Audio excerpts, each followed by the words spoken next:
Hello guys, welcome to my YouTube channel Pranjal's creation. And इस video में हम बात करेंगे कि कौन सी ऐसी रेफरेंस बुक्स है जो कि हमें रीड करनी चाहिए for qualifying the GPAT examination. जी हाँ, जैसे कि मेरी पिछली वीडियो में मुझे बहुत सारे कमेंट देखने को मिले कि दीदी कुछ रेफरेंस बुक्स के बारे में बताओ, कौन सी इंपॉर्टेंट रेफरेंस बुक्स है जो कि हमें रीड करनी चाहिए। तो वही कमेंट देखकर मैंने सोचा कि एक वीडियो बनाऊं जिसमें कंप्लीट रेफरेंस बुक्स की जो है हम बात करेंगे जो कि जीपैट एग्जाम के लिए इम्पोर्टेंट है। तो इस वीडियो में हम जो भी इम्पोर्टेंट सब्जेक्ट है एंड जो भी स्टैंडर्ड बुक है उनके बारे में बात करेंगे। एंड ये बुक्स आपको रीड कैसी करनी है, इन बुक के साथ आपको कैसे टैकल करना है, कौन से इम्पोर्टेंट टॉपिक्स पढ़ने हैं, क्या स्किप करना है, ये सारी चीजों के बारे में इस वीडियो में हम बात करेंगे। तो स्टार्ट टू लेकर एंड तक इस वीडियो को जरूर देखिएगा। तो चलिए फर्स्ट हम बात कर लेते हैं कि एक जीपैट एग्जाम के स्ट्रक्चर के बारे में। तो जीपैट एग्जाम का स्ट्रक्चर तो आपको पता ही होगा कि इसमें टोटल 125 क्वेश्चंस होते हैं जो कि 500 मार्क्स के लिए होते हैं। एंड जिसमें 28 मार्क्स के लिए हमारा फार्माकोलॉजी होता है, देन 38 मार्क्स के लिए फार्मास्यूटिक्स होता है एंड 38 मार्क्स के लिए फार्मास्यूटिकल केमिस्ट्री होता है, देन 10 मार्क्स के लिए फार्माकोग्नोसी होता है एंड 11 मार्क्स के लिए अदर सब्जेक्ट जो है वो जीपैट में पूछे जाते हैं। तो फर्स्ट हम बात कर लेते हैं कि फार्माकोलॉजी के बारे में, because pharmacology is the most important subject for the GPAT examination. तो फार्माकोलॉजी के लिए अगर स्टैंडर्ड बुक की या रेफरेंस बुक की बात की जाए तो एक ही नाम आता है केडी त्रिपाठी। जी हाँ, essentials of medical pharmacology by KD Tripathi. तो ये जो बुक है इसके without reading this book pharmacology subject cover नहीं हो सकता है। तो केडी त्रिपाठी तो आपको रीड करनी ही है फार्माकोलॉजी सब्जेक्ट के लिए। वैसे बाकी भी बहुत सारी बुक है, रंगन डेल्स एंड अदर बुक्स भी है फार्माकोलॉजी के लिए, बट आई विल सजेस्ट कि आप केडी त्रिपाठी ही रीड करो, क्योंकि अगर आप एम फार्मेसी फार्माकोलॉजी में भी एडमिशन लेते हो तो फिर से आपको केडी त्रिपाठी ही लोग सजेस्ट करेंगे कि केडी त्रिपाठी पढ़ो फार्माकोलॉजी के लिए। तो अगर आप आज से ही केडी त्रिपाठी पढ़ते हो so it will be very beneficial for you. तो केडी त्रिपाठी आपको फार्माकोलॉजी के लिए पढ़नी है। अभी फार्माकोलॉजी के अंडर जो माइनर सब्जेक्ट आता है वो है ह्यूमन एनाटॉमी एंड फिजियोलॉजी। तो ह्यूमन एनाटॉमी एंड फिजियोलॉजी के लिए आपको टोरटोरा बुक रेफर करनी है जो कि फॉरेन ऑथर की बुक है। फुल कलर डायग्राम जो है उसमें है, तो ये अंडरस्टैंडिंग के लिए बहुत ज्यादा इजी है टोरटोरा बुक। आप रॉसन विल्सन भी रेफर कर सकते हैं। तो ये दोनों बुक में से कौन सी भी बुक आप रेफर कर सकते हैं ह्यूमन एनाटॉमी एंड फिजियोलॉजी के लिए। तो उसके बाद अभी और एक माइनर सब्जेक्ट आता है इसमें, वो है पैथोफिजियोलॉजी। तो पैथोफिजियोलॉजी के लिए आपको रेफर करनी है Harsh Mohan, text book of pathology by Harsh Mohan. ये बुक आपकी लाइब्रेरी में होगी, फुल्ली कलर डायग्राम है इस बुक में भी। एंड ये भी बुक अंडरस्टैंडिंग के लिए काफी इजी है पैथोफिजियोलॉजी के लिए। तो ये बुक आपको इस सब्जेक्ट के लिए रेफर करनी है। तो फार्माकोलॉजी के बाद अब बात करते हैं फार्मास्यूटिक सब्जेक्ट के बारे में।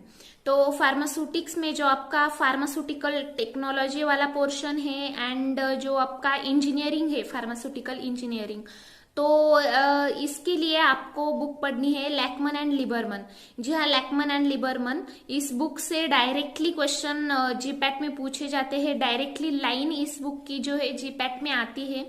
तो ये बुक आपको रीड करना होगा लैकमन एंड लिबरमन, जो कि बहुत ही ज्यादा बेनिफिशियल बुक है।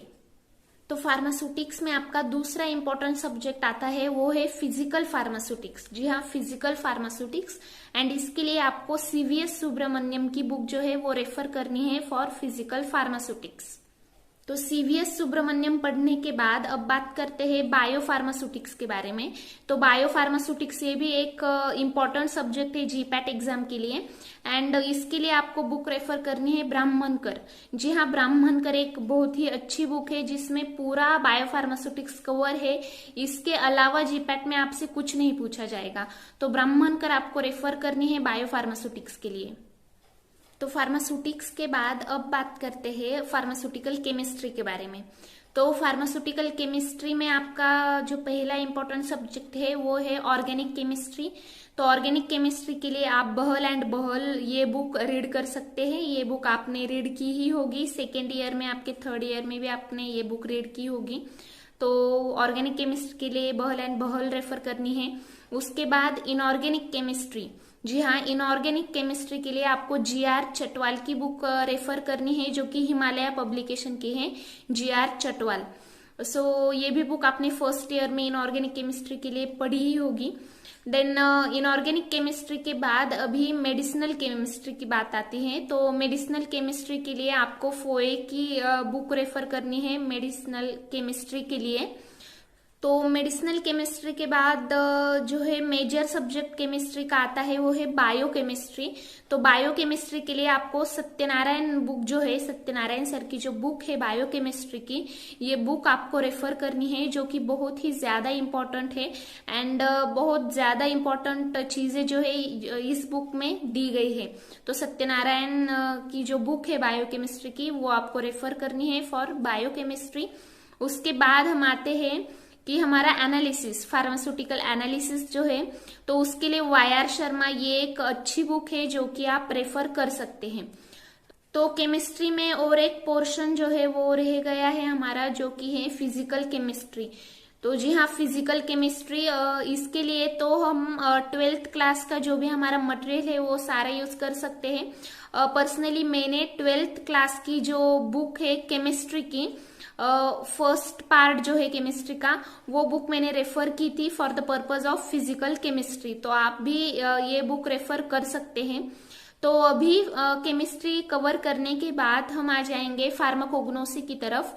तो फार्माकोग्नोसी के लिए आपको गोखले एंड कोकाटे की जो बुक है वही रेफर करनी है। ये एक स्टैंडर्ड बुक है फार्माकोग्नोसी के लिए। तो ये सारी जो थी इम्पोर्टेंट बुक्स थी, जो कि हमें अगर जीपैट में अच्छी रैंक लानी है, जीपैट हमें क्वालिफाई करना है, तो ये सारी बुक्स आपको पढ़नी होगी। तो अब मैक्सिमम लोगों का ये सवाल होता है कि ये इतनी बड़ी बड़ी बुक्स है, तो ये बुक हम कैसे रीड करें? क्या हम first page to last page हमें पूरी बुक्स रट्टा मारनी है? तो नहीं, ऐसा तो पॉसिबल नहीं है, because these books are so big. तो ये बुक्स हमें पूरी लाइन टू लाइन या फिर first page to last page ऐसे नहीं रीड करनी है, ब्लाइंडली तो बिल्कुल रीड नहीं करनी है। हमें इसमें से कुछ इंपॉर्टेंट चैप्टर्स रीड करने हैं, कुछ इंपॉर्टेंट टॉपिक्स रीड करने हैं। एंड अभी आपको कैसे पता चलेगा कि कौन से टॉपिक्स इंपॉर्टेंट है, कौन से चैप्टर्स इंपॉर्टेंट है? तो ये आपको पता चलेगा प्रीवियस ईयर क्वेश्चन पेपर से। अगर आप प्रीवियस ईयर क्वेश्चन पेपर देखते हो तो क्वेश्चन देखकर आपको समझ में आएगा कि ये किस चैप्टर से पूछा गया है, किस टॉपिक से पूछा गया है। एंड बार बार उसी चैप्टर से, उसी टॉपिक से क्वेश्चन जो है पूछे जाते हैं। तो पहले आपको प्रीवियस ईयर क्वेश्चन पेपर देखनी है। अगर आप प्रीवियस ईयर क्वेश्चन पेपर देख लेते हो तो आपको ही आइडिया आ जाएगा कि हमें कौन से इंपॉर्टेंट चैप्टर्स जो है वो इसमें से कवर करने हैं। जैसे कि लैकमैन एंड लिबरमन बुक है, वो बहुत ही ज्यादा लेंथी बुक है, बहुत ही बल्कि बुक है। तो उसमें से ये टैबलेट, कैप्सूल, सपोजिटरीज, सो ये जो इम्पोर्टेंट चैप्टर्स जो है वो आपको कवर करने हैं इस बुक से। तो ऐसे सारी बुक्स में आपको खुद एनालाइज करना है कि बुक्स में क्या इंपॉर्टेंट है, एंड खुद के एनालिसिस से ही आपको ये बुक्स पढ़नी है। एंड ऐसा बिल्कुल नहीं है कि line to line first page to last page तक आपको पढ़ना है, ऐसा नहीं है, ऐसा कोई नहीं करता है। मोस्ट ऑफ पीपल जिनकी गलत फहमी होती है कि जो टॉपर्स होते हैं वो first page to last page पूरा बुक रट्टा मार लेते हैं, ऐसा नहीं होता है, इतना कोई भी नहीं पढ़ता है। इंपॉर्टेंट चैप्टर्स, इंपॉर्टेंट टॉपिक्स जो है वो आपको पढ़ने हैं एंड खुद के एनालिसिस से ही पढ़ने हैं। तो आई होप ये वीडियो आपके लिए हेल्पफुल रहा होगा। एंड अगर आपको और कोई भी डाउट आता है तो इस वीडियो के नीचे कमेंट कीजिएगा। I will definitely try to give answer. And अगर क्वेश्चंस अगर कुछ लेंदी होता है तो उस पर एक नया वीडियो भी हम बना देंगे। तो कमेंट कीजिएगा, लाइक कीजिएगा, शेयर कीजिएगा एंड चैनल को सब्सक्राइब कीजिएगा। Thanks for watching.